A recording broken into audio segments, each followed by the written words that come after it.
A disability is something that has a major impact on your life. Every disability is different. And it's never the same thing for two people. I am blind in my right eye totally and partially sighted in my left eye. I was 18 years old. We were traveling way too fast on a gravel road. Broke my neck, my back. My Asperger's syndrome and my cerebral palsy. I have anxiety and depression. People would have no idea just talking to me. Being independent means different things to different people. I want to live in my own house. I want to pay my own bills.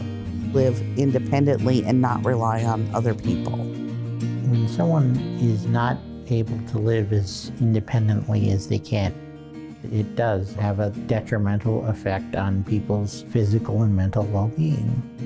It's no complicated thing. It's just that people with disabilities want to be included. Plenty of people get stuck in ruts when they feel like they can't overcome something in their life. That's where LIFTT comes in. Living independently for today and tomorrow. LIFTT. We help people of all ages and all types of disabilities find the resources or acquire the skills to live as independently as possible. We serve the southeastern 18 counties here at the Billings office. We have a variety of things that we offer. We can help with grant funding for adaptive equipment. Maybe a home modification so they're able to access their home. We help people to find that funding. Helping people apply for Social Security benefits. Medicaid, Medicare, housing. They have a peer support group. Peer support, I think, is key. Sharing life experiences is one of the most powerful things to help people who might be new to disability, who might be struggling with their disability. Youth transitions is kids that are transitioning out of high school. They need to learn those adulting skills. It might be rent an apartment, learn how to grocery shop, budgeting. Help someone advocate for themselves in a school or an employment setting. One of our biggest strengths is providing folks with information and referral. If we can't help you, we hope to know who can. A lot of times we'll have a potential consumer call in and they think that they just have one need, and it turns out that we end up finding 3 or 4 things we can actually do for them. You can just come in and say, hey, I feel like I have this going on. Can you help me? And we can, which is so cool to me. I love that. Most of us on staff at LIFTT have identified ourselves as having one or more disabilities. That is helpful in many cases. It's easier to empathize with someone when you yourself have struggled with a disability. This is what we specialize in. This is who we are, and this is what we do. And it costs nothing to go to LIFTT. It's a nonprofit organization and they're there to help. Somebody that was a consumer that was working with LIFTT was asked to do an art project. He visualized that the balloon helps to lift people up. And then it became the logo, and it's stuck. There's been success on all kinds of levels. It's really rewarding to have a consumer go, hey, I was able to do this by myself today. We want people to live their best life as independent as possible. Live as everyone else in society and live as a part of society, not apart from society. Everybody needs help. Sometimes you just need a little more help, and that's okay. That's absolutely okay. There's plenty of life to live still, and there's a way you can do it. Keep chipping away at it, little by little by little.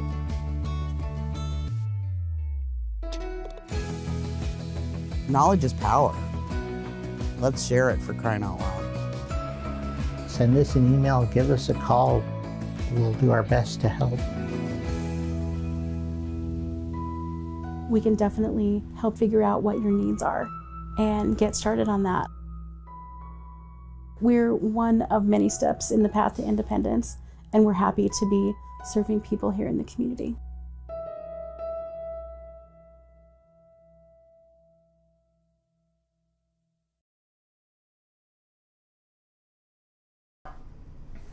Good day and welcome to Living Well in Montana. Living Well in Montana is a program of living independently for today and tomorrow.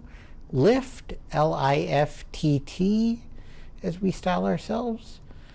LIFTT is what is known as a Center for Independent Living, meaning we are a center for advocacy, resources, programs, and services for persons with disabilities, so that they can live as independently as possible in their homes and communities of choice.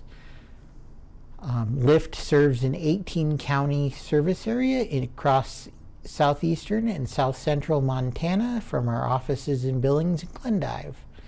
For more information about LIFTT, please visit our website at liftt.org or give us a call at our Billings office at 406-259-5181 or at our Glendive office at 406-948-8500.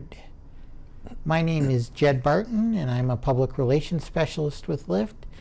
And on today's show we are going to, again, June is Father's Day, and so we have Cameron Tobler with us. Cameron is the father of a child with disabilities, and we thought it would be a interesting interview for Father's Day to talk with Cameron about his experiences raising his children. Cameron, tell us a little bit about your family.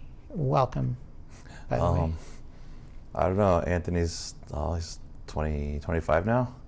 And okay. He was born blind, so okay, so been going through all that. So your son Anthony was born blind. Yes. What was his actual diagnosis? If you I don't know the scientific name for it. Okay, fair enough. That's his pupils were too small. Okay, fair. I don't know the scientific. Yeah, fair enough. So again, you said Anthony is 25 now. Does he still live with Yes, you yes, and he your does. family? Okay, and do you have other? I have children. 2 other kids: Gracie, 22, and Jesse, 20. Okay, that's great. So they all sort of grew up together. Yeah. Great. And are you single? I'm Dad, married. or- okay. All right. So, all right. Could you share a little bit about your son and his journey? I don't know where to start. Okay. It was rough growing up. We did end up. He was about. I think he was in 6th grade maybe, and then we sent him up to Great Falls for the School for the Deaf and Blind. Okay, so he attended this Montana School for the Deaf and Blind. Yes. As a boarder. Yes. How was that experience? It was hard. We traveled up there a lot, as much as we could with my work, but we did what we could, and we thought that'd be the best choice for him at the time. Now there's more services in town. It would have been different now, but this was, years ago. Yeah, that's interesting. But he went to. He went up there with his grandma. So he went to school there through 12th grade and graduated? Yes. Okay, that's good. So what is he doing now, I guess? He's just had his intake with LIFTT, so he's gonna start learning some skills and how to find a job. Hopefully. So he's not employed. Not yet. He was employed in Great Falls for a little while, but he's okay. looking here. All right. Well, that's good. As a parent, what has been your experience? Not only raising a child with a disability, but also raising 2 other children at the same time. How did that inform the life of your family? It's still hard just to understand that trying to take things for granted, seeing, and then not seeing. It's kind of, you have to explain stuff more, so there's just a lot more verbal communication than Okay, and then again, so you've got all of the things of having a child and having a son, and then on top of that, you have the disabilities. Yeah, and the transportation is kind of the hard part. When everybody in the house has a job, we try, we get them where we can, but right now we live just outside the bus routes. Oh, so. Okay. So you live outside the bus routes. Yeah, that can be difficult. But there's, like I said, there's 4 drivers now, so we'll figure it out and get him wherever he needs to go. Okay. So you mentioned your work. What do you do for work? I work at the post office. Okay, so you work for the Postal Service. That's good. Right.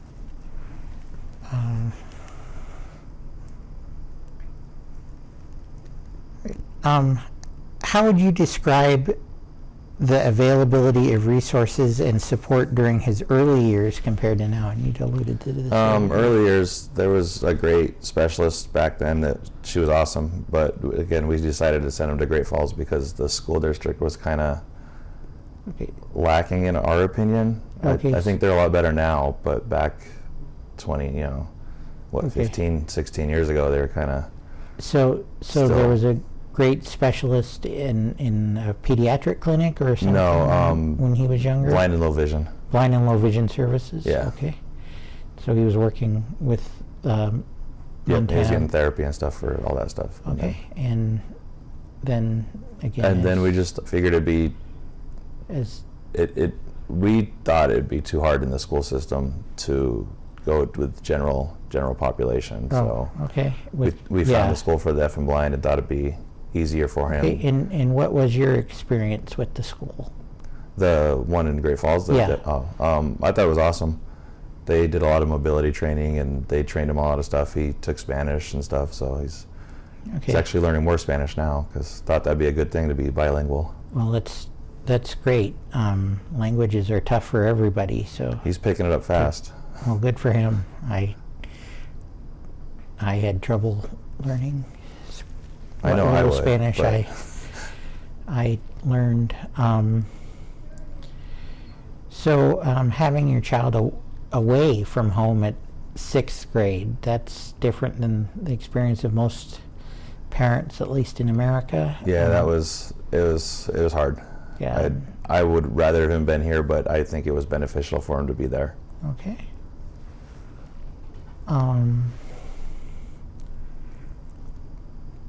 Could you share a particularly meaningful moment or memory from your experience of parenting?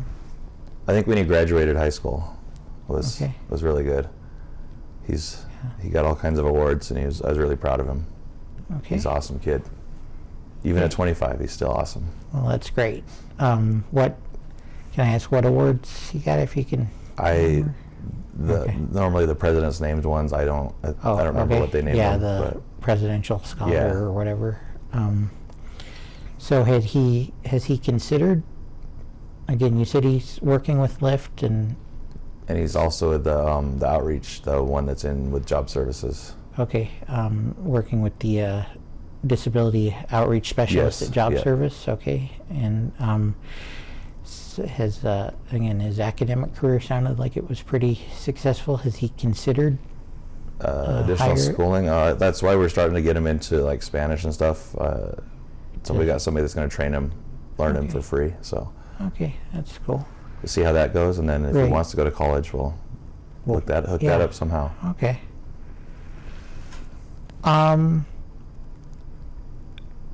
Prior to your son's diagnosis, and as you said, it came at or before birth? It was at birth.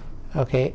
Prior to that diagnosis, had you had much experience with blindness and low vision? No. I wear glasses. My other 2 kids don't. Okay. My wife wears contacts, but...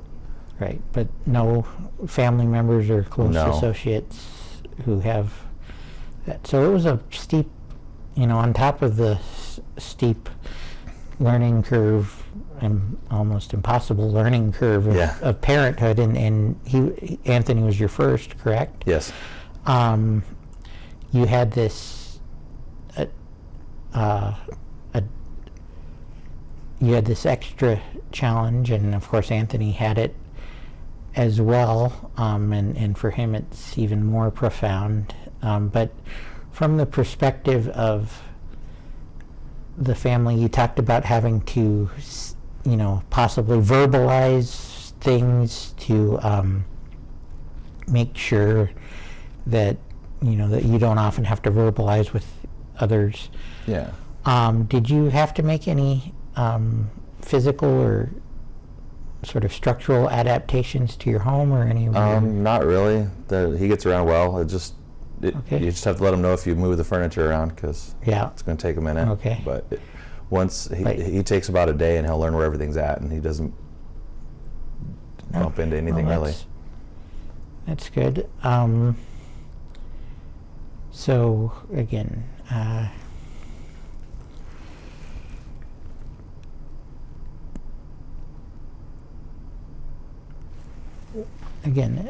parenting. How did you, often parents who parent a child with a disability and then children with again, I don't know if your other children have disabilities. No, they don't.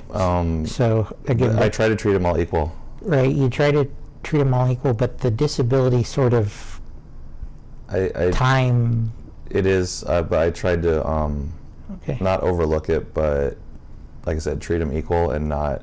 Well, okay, that's I good. mean, same rules for everybody, kind of thing. Not right, right, and little lax a little bit, but not enough to make the rule different. Right, I get that, but this sort of thing I've had parents tell me before is that the amount of time you spend on the child with a disability, even though it's for their care and for their education and the extra resources and advocacy that are needed.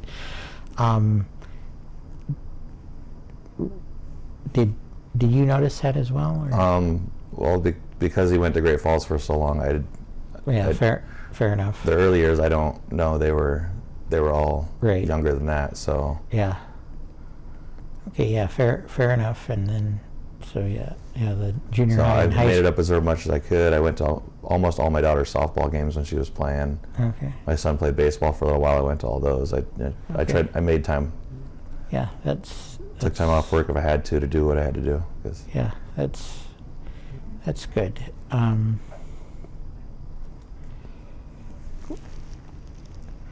What would you say to other parents who may be facing this or a similar situation? Is there just treat them normal. You have to adapt a little bit, but try to raise them right, good moral system. That's important for any child. Yes.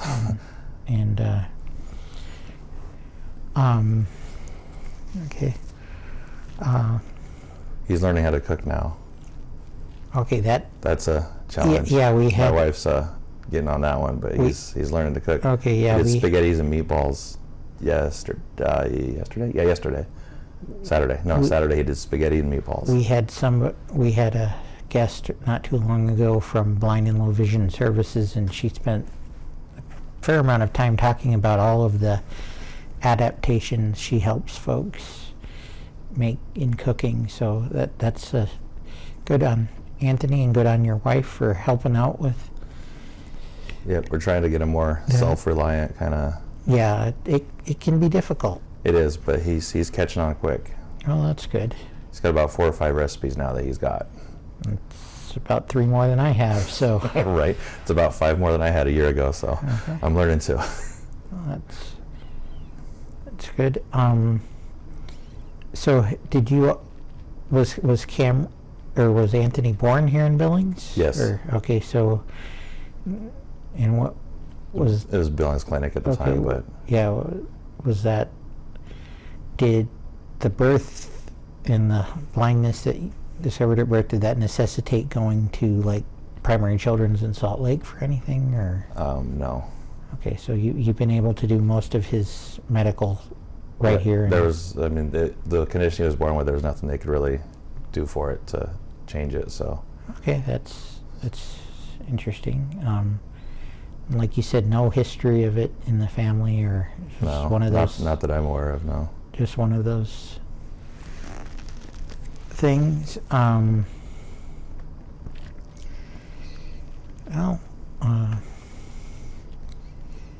yeah. So again, is there anything? Again, what? Going back to sort of younger days, you know, what is it like having a toddler who can't? He liked things specific. If you changed anything, it was not good. Right. So, I mean, even I remember years ago he had a certain type of diapers, and if it wasn't that kind of diaper, because the way it fastened, Right. it wouldn't. He wouldn't do it. So the extra, So it was a lot of stuff like that. It had to be the right way. Right. Because he could feel where things were, and if it wasn't where it was supposed to be to him, it was wrong. Yeah. And that's. And it's still kind of that way today. If stuff's not where it's supposed to be, it's kind of wrong or. Right. And that's. He's way better at it now, but Yeah. understanding that things move. But Right. when you're 3 and 4, you don't really understand that. Why'd this move? Why is this different? Right. Especially when you can't see it to look at it. Yeah, and again, there's some compensation where you're told that folks with blind and low vision develop in terms of hearing and His hearing's awesome. other senses. He hears things that he doesn't do it on purpose, but Right. he eavesdrops a little bit sometimes and hears some that- things that That will happen. Yep. But no, his hearing and memory are just amazing. That's great.